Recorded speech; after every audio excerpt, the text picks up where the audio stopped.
KBS, 한스경제, 메일타임즈, 시사일보, K부동산 뉴스와 함께 광주시 의회 의장님 인터뷰 진행하겠습니다.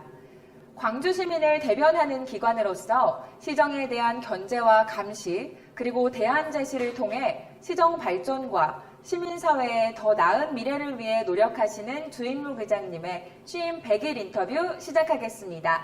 의장님 안녕하세요. 네, 반갑습니다. 광주시의회 주인묵 의장입니다. 네, 반갑습니다. 의장님.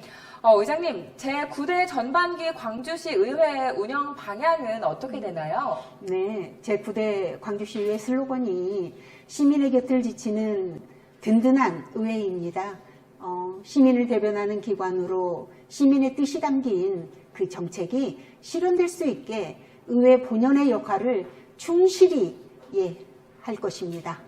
그리고 우리 의회는 광주 발전과 시민 행복을 위한 정책이라면 정쟁으로 발목 잡지 않고 대화와 협력을 통한 강력한 추진력을 보여드리도록 하겠습니다.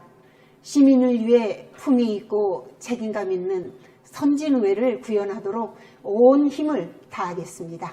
네, 품위 있고 책임감 있는 의회 기대해 보도록 하겠습니다. 그럼 광주시의 이 산적한 현안 중에서 가장 먼저 해결해야 할 현안은 무엇인가요?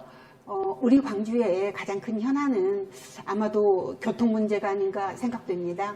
5월, 6월 광주 인구가 40만 명을 이미 넘어섰고 계속 인구가 증가할 것으로 예상이 됩니다. 그에 반해 주요 간선도로는 이미 오래전부터 포화 상태여서 출퇴근 시간과 휴일이면 극심한 차량 정체로 시민들이 큰 불편을 겪고 있습니다. 이 문제를 획기적으로 해결하고 탄소 배출도 줄이는 방법이 바로 철도망 확충이라고 생각합니다. 그래서 경강선 및 지하철 8호선 연장과 GTX 신설을 국가철도 계획에 꼭 반영시키고 수강선과 유례 3동선을 조기에 개통하도록 정치권과 행정력을 집중시켜야 된다고 생각합니다. 도로망 확충도 물론 필요합니다. 그래서 지방도 338호선 확장과 43, 45번 국도 대체도로 그리고 국지도 57호선 개선과 광주시 순환도로망 신설 등 도로 사업에 예산을 대폭 투입해서 사통팔달 교통중심 도시로 거듭나게 하겠습니다. 네. 교통 문제를 해결함과 동시에 또 탄소 배출도 줄이는 방법, 철도망 확충, 이 현안이 잘 해결되기를 진심으로 바라겠습니다. 의장님, 그렇다면 임기 내에 꼭 해결해야 할 핵심 과제가 있다면 어떤 게 있을까요?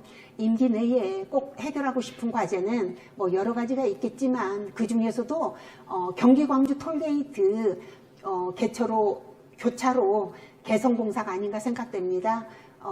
우리 광주 톨게이트는 교통량이 많고 신호등을 운영하지 않는 사거리로 상습적인 정체와 교통사고 발생이 아주 잦은 그런 곳입니다.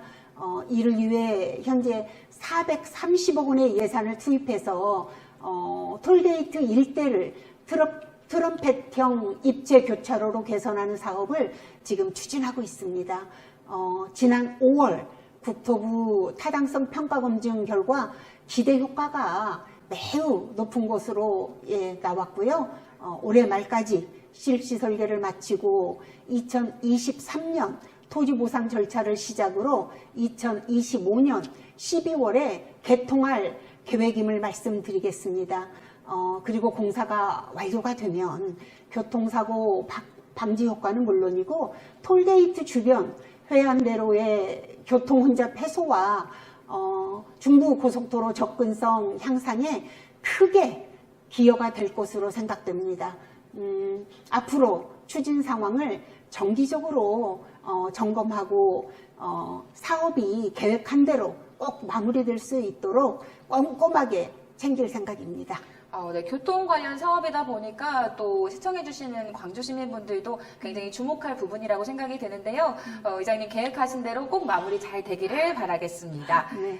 의장님, 이번 의장 선출 과정이 또 원만하게 이루어지는 않았는데요. 앞으로 어떻게 풀어나갈 생각이신지 한번 말씀 부탁드리겠습니다. 뭐 한참 지났지만 의장 선출 과정에서 일어났던 동료 의원 간의 갈등을 뒤로 하고 지역에서 시급히 다뤄야 할 지역 현안에 집중하고자 탈당계를 제출하고 현재는 무소속으로 의장의 직무를 수행하고 있습니다. 민주주의는 대의 정치이기 때문에 자칫하면 자기 진영의 이익만 챙기는 그런 결과를 초래해서 갈등과 분쟁을 일으킬 수도 있다고 생각됩니다. 이로 인해 피해는 오롯이 시민들에게 돌아가게 됩니다. 그래서 의원 간 대립이 있더라도 서로를 대화와 협력의 대상으로 인정을 하고 존중해야 할 것으로 생각됩니다. 저는 이런 진영 논리에서 벗어나 오직 광주시의 발전과 시민의 행복을 위한 길이 무엇인가를 고민하고 그 길을 향해 혼신의 힘을 다할 생각입니다. 오늘 의장님의 대답에서 진심이 느껴졌는데요. 서로 대화와 협력을 통해서 시민분들만을 위해서 힘써주시길 바라겠습니다. 의회의 역할은 집행부를 견제하는 것인데요. 의장님께서는 어떤 방안을 가지고 있는지 궁금합니다. 말씀 부탁드릴게요. 집행부를 감시하고 견제하는 그런 대안을 제시하는 것이 의회의 가장 기본적이고 필수적인 그런 역할이 아닌가 생각됩니다. 시정에 대한 매서운 견제, 감시, 그래서 선진의회 운영을 위해서 초선 의원뿐만 아니라 재선 의원도 전문성과 역량 강화는 필수적이라고 생각이 됩니다. 그래서 항상 연구하고 공부해서 변화와 혁신에 대응하고 주도적으로 정책을 제안하도록 그렇게 하겠습니다. 그리고 지방자치법 개정으로 의원들의 자치입법과 예산심의, 감사 등을 지원할 수 있는 전문 인력을 도입할 수 있게 되었습니다. 그래서 정책지원 전문 인력을 채용해서 의회의 전문성을 강화하고 집행부를 더욱 날카롭게 견제하겠습니다. 네, 전문성을 더 강화해 주신다고 말씀을 해 주셨습니다. 그렇다면 마지막으로 지금 시청해 주시는 우리 시민분들에게 한마디 해 주신다면요?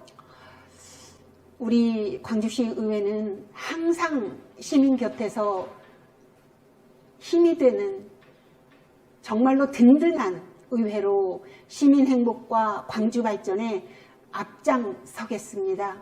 인구 50만 명 도시에 대비해서 교통망 확충과 과밀학급 해소를 위한 학교 신설, 생활 SOC 조기 완공, 역세권 개발 등 대규모 도시개발 사업 추진 등 살기 좋은 광주를 위한 정책 추진에도 속도를 내겠다는 말씀 드리겠습니다. 그리고 늘 한결같은 마음으로 시민만을 바라보면서 시민들의 더 나은 삶, 새로운 내일을 위해 여러분 곁에서 함께 뛰겠습니다. 네. 시민 여러분의 아낌없는 성원과 격려를 부탁드립니다. 감사합니다. 네, 의장님 말씀 한마디 한마디에 정말 시민분들을 생각하는 마음이 느껴졌는데요. 늘 한결같은 마음으로 시민의 더 나은 삶을 위해서 힘써주시면 고맙겠습니다. 저희도 의회 의장님을 응원하도록 하고요. 이상으로 제9대 광주시 의회 주임록 의장님과 인터뷰 모두 마무리하겠습니다. 시청해주신 여러분 고맙습니다. 의장님 감사합니다. 네, 수고하셨습니다.